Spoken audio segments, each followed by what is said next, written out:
जवळपास 300 ते 400 जागा पेसा अंतर्गत शिक्षकांच्या रिक्त आहे। याच प्रकारे जर जागा रिक्त राहत राहिल्या तर जिल्हा परिषदच्या शाळा ह्या मोडकळीस येऊन सर्व विद्यार्थी दुसऱ्या शाळेमध्ये ट्रान्सफर होतील आणि या पद्धतीने सर्व जिल्हा परिषदच्या शाळा संपुष्टात येऊन बंद होतील।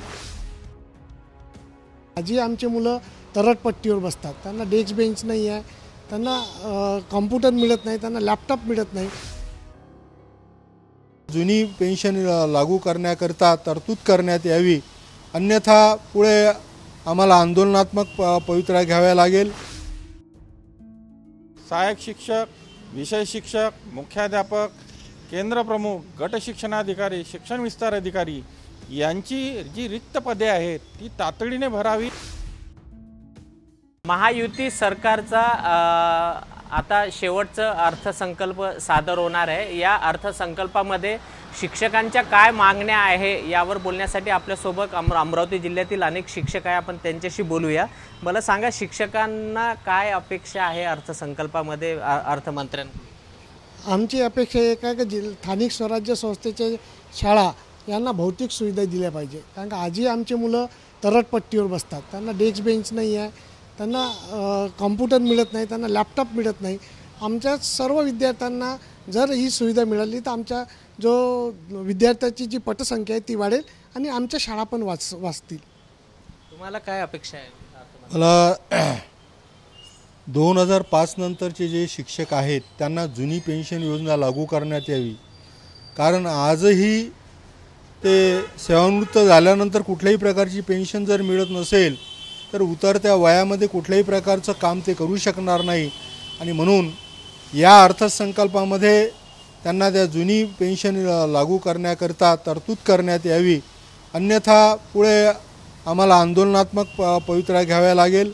त्याचाच परिणाम या अगोदरसुद्धा आपणास दिसलेला आहे की अगोदरच्या विधान परिषदेच्या ज्या जागा ज्या निवडणुका झाल्या त्यामध्ये ज्या सरकारनं ही जुनी पेन्शन योजना लागू केली नाही त्यांना त्यामध्ये झटका बसलेला आहे आणि म्हणून आमचे जे काही सर्व कर्मचारी बांधव आहे हे सर्व कर्मचारी बांधवांकरता त्यामध्ये शिक्षक असो अथवा सर्व कर्मचारी असो त्यांना 2005 पासून पेन्शन योजना लागू नाही, ती 1982ची जी पूर्वीची पेन्शन योजना आहे ती लागू करण्यात यावी, अन्यथा या गव्हर्नमेंटला त्याचा विचार करावा लागेल की आमचे सर्व कर्मचारी बांधवसुद्धा या शासनाचा विचार करतील।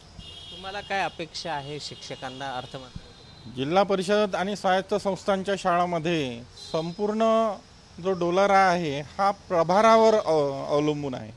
अनेक जागा रिक्त आहे, त्यामुळे अध्ययन कार्यामध्ये अडथळा निर्माण झाला आहे आणि म्हणून शासनाने सहाय्यक शिक्षक, विषय शिक्षक, मुख्याध्यापक, केंद्र प्रमुख, गट शिक्षणाधिकारी, शिक्षण विस्तार अधिकारी यांची जी रिक्त पदे आहेत ती तातडीने भरावी आणि त्यासाठी आर्थिक तरतूदसुद्धा करावी। तसेच शालेय पोषण आहार हा गुणवत्तापूर्ण मिळावा यासाठी शासन संपूर्ण भार हा समाजावर आणि शाळेवर टाकतो, परंतु त्याच्यासाठी आर्थिक तरतूद करत नाही।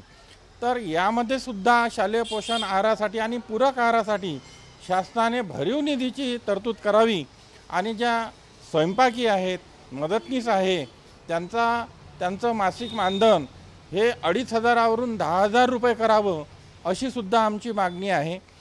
याशिवाय शाळेला खर्चासाठी जो साधील मिळतो तो अतिशय तुटपुंजा आहे, तो किमान 4% वरून 10% वाढवावा। समग्र शिक्षा अभियानाअंतर्गत जो निधी मिळतो तो 50,000 रुपयापर्यंत वाढवावा आणि शाळेला जर आर्थिक निधी पुरेसा दिला तर शाळेची गुणवत्ता वाढेल आणि यासाठी आणि जिल्हा परिषदच्या शाळासुद्धा चांगल्या प्रकारे चालतील। म्हणून आर्थिक मदतीची गरज आमच्या स्वायत्त संस्थांच्या शाळेला आहे, तरच या शाळा वाचतील आणि टिकतील। यासाठी महाराष्ट्र शासनाने या गोरगरिबांच्या आणि मोलमजुरी करणाऱ्या लोकांच्या, अगदी तळागाळातल्या मोलमजुरी करणाऱ्या लोकांसाठी आणि त्यांच्या मुलांच्या भवितव्यासाठी आर्थिक निधीची तरतूद करून द्यावी। तुम्हाला काय अपेक्षा आहे अर्थसंकल्प? मला असं वाटते संपूर्ण महाराष्ट्रामध्ये पेसा अंतर्गत हजारो शिक्षकांच्या जागा रिक्त आहे आपल्या अमरावती जिल्ह्यामध्ये पण जवळपास 300 ते 400 जागा पेसा अंतर्गत शिक्षकांच्या रिक्त आहे। याच प्रकारे जर जागा रिक्त राहत राहिल्या तर जिल्हा परिषदच्या शाळा ह्या मोडकळीस येऊन सर्व विद्यार्थी दुसऱ्या शाळेमध्ये ट्रान्सफर होतील आणि या पद्धतीनं सर्व जिल्हा परिषदच्या शाळा संपुष्टात येऊन बंद होतील। त्यामुळे महाराष्ट्र शासनाने यावर विशेष लक्ष देऊन पेसा अंतर्गत सर्व शिक्षकांची भरती कशी योग्य पद्धतीने करता येईल याकडे लक्ष दिलं पाहिजे। याकडे शासनाचं दुर्लक्ष आहे असं मला वाटते। त्याच पद्धतीने शासनाला जसं अपेक्षित आहे की शाळेमध्ये डिजिटली शिक्षण दिलं गेलं पाहिजे, त्याकरता जे इलेक्ट्रिकल सुविधा आहे, इलेक्ट्रिक बिल भरण्याची तरतूद आहे ती कोणत्याच प्रकारे शासन आम्हाला देत नाही। मुख्याध्यापकांना इलेक्ट्रिक भरण्यासाठी खूपच मनस्ताप सहन करावा लागतो।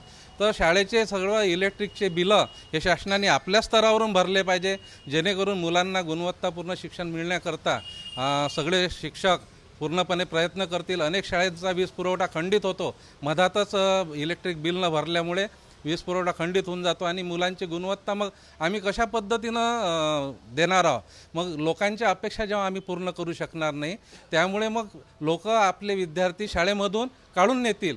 आणि मला तरी असं वाटतं की शाळा गव्हर्नमेंटला हेच पाहिजे आहे की खाजगीकरणाकडे वाटचाल गव्हर्नमेंटची चालू आहे की जिल्हा परिषदच्या शाळा कशा मोडकळीस येतील, त्याकरता जिल्हा परिषदच्या शाळेकडे सगळ्या सुविधांकडे लक्ष दिलं पाहिजे असं माझं स्पष्ट मत आहे। हे होते शिक्षक ज्यांनी आपली प्रतिक्रिया दिलेली आहे। येणाऱ्या अर्थसंकल्पामध्ये आता या शिक्षकांच्या किती मागण्या पूर्ण होतील याकडे आता सर्वांचं लक्ष लागलेलं आहे। कॅमेरामॅन अमोल देशमुखचा प्रणय निर्माण, एबीपी माझा, अमरावती। एबीपी माझा, उघडा डोळे बघा नीट।